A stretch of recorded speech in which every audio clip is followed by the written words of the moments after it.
So hi everyone, I received a lot of questions about how I made my Pokemon Go stream a couple of weeks ago. This presentation will have some technical details, my streaming schedule, challenges, and explanation of how you can stream Pokemon Go for yourself, or at least an overview of how I did it. If you have any questions, you could leave a comment below and I will try to get back to you. Otherwise, yeah, I had a task at school to stream Pokemon Go for about a week, and it turned out to be a challenge. I wasn't able to stream as much as I hoped for. At least I got a good start, and I managed to solve some of the challenges that I that I met along the way. So, first of all, here's a small cut from my stream. This is basically what the stream ended up looking like in the end. I mean, it's a lot of motivation. I gotta walk a bit closer to get this.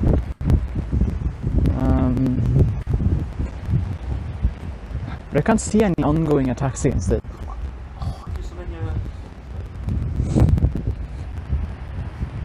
Put in a Blissey again. Okay, now it worked. I mean, they probably just gave up. I mean, that happens sometimes. So we got ourselves another game. That's perfect.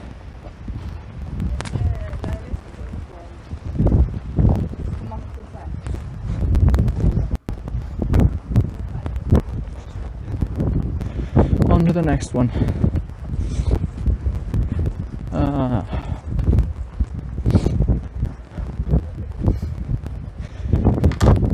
Wigglytuff. No, Jigglypuff? Jigglypuff. Yeah, Jigglypuff. There's also Igglybuff. These things have similar names, it's confusing.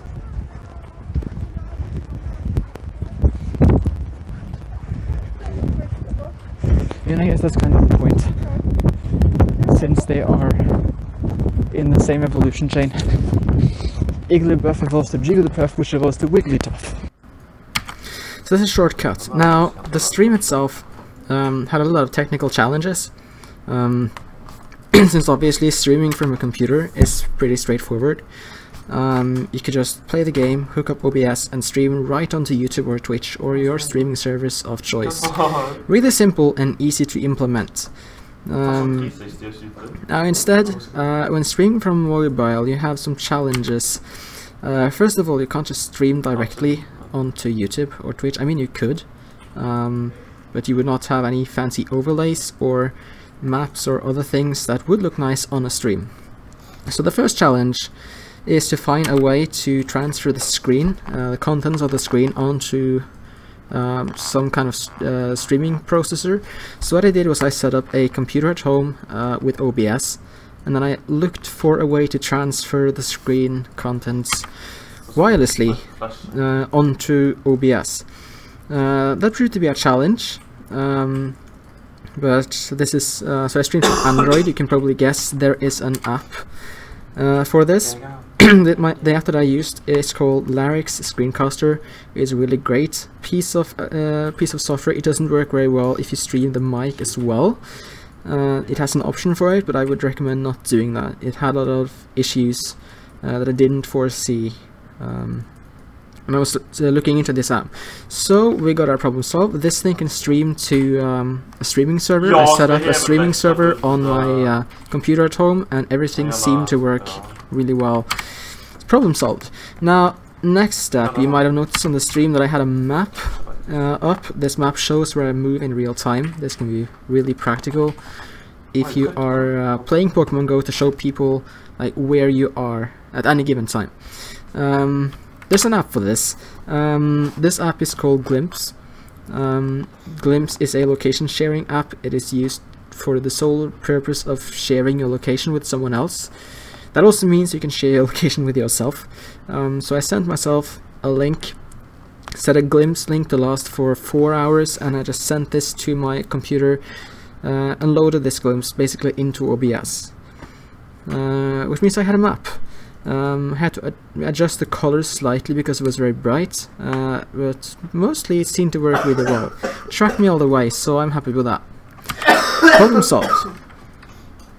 Now the last part is getting a camera. I mean, many streamers use a face cam or maybe some other cam while they stream to show themselves, to show their reactions, etc. This was also a challenge. You need to find an app which can actually transfer the camera feed from your phone, ideally in the background. Since you will be running Pokemon Go in the foreground, so you can't use something that requires it running in the foreground, and that turned out to be a challenge to find. Most apps on Android which do offer sharing of the camera over the network only support sharing of the camera while the app is in the foreground. Now, fortunately, there is an app for this. It's called the RTSP camera server. You connect OBS to your phone, and the phone fetches the camera stream directly from the camera on the phone through this app. It works really well. A lot of flexible encoding options. I streamed the microphone as well from this face cam. And in addition, it's wireless, so this is just perfect. Our next problem is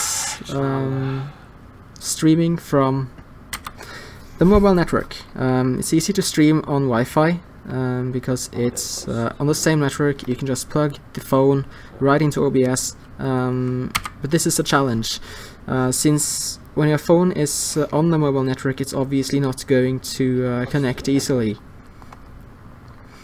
And I solved that by making my own network. So by setting up my own network, using OpenVPN, I set up a server, basically just running OpenVPN.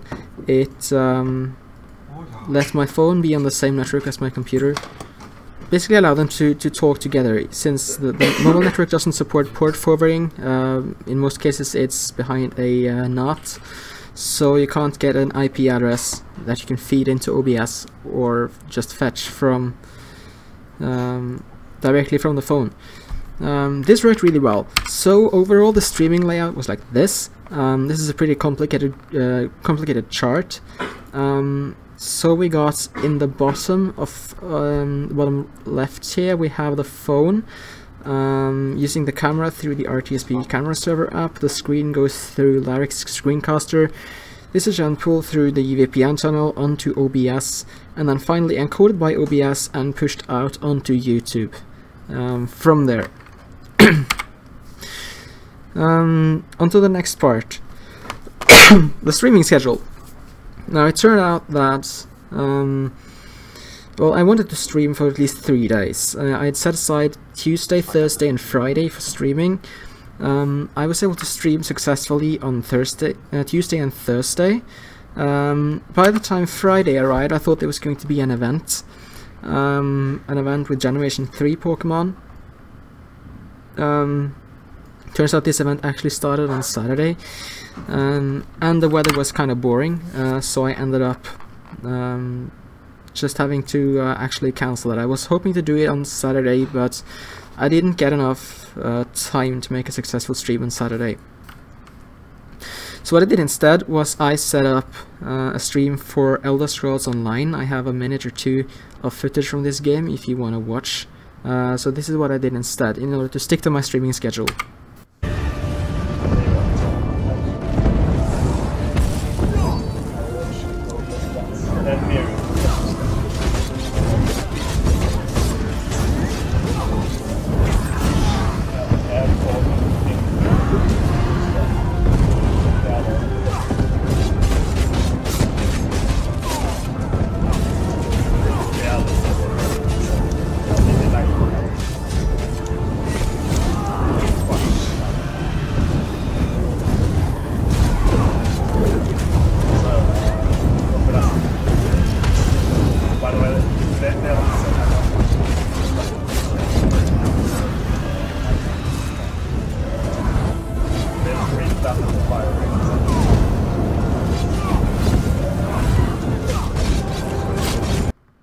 So I really like Elder Scrolls Online. That's the whole reason I chose to stream it, and it's also easier and cheaper to stream as well.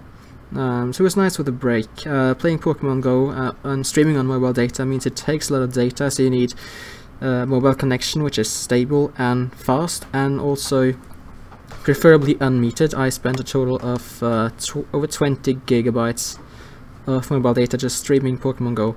So you need to have a subscription or some data package which can handle that amount of traffic as well. Finally, we have some overview of analytics and goals. With the stream, I had set a goal to get 10 concurrent viewers on my stream. I managed to reach that goal on both of the days I streamed Pokemon Go. That was on Tuesday and Thursday. I also got a total viewers of over 300 on Tuesday and over 200 on Thursday. So my goal was successfully reached. I was really happy with the results. The Elder Scrolls Online stream, however, did not go that well, with a peak of 3 viewers, one of which was myself. So most of the time I reached my goal just fine, but with the Elder Scrolls Online I fell short quite a bit. Anyways, that is what I had for this presentation. Hope you enjoyed, and if you have any questions, feel free to let me know in the comments and I will see if I can get back to you. Or just send me a tweet. My Twitter ID is on the screen right now. So thank you very much for your time.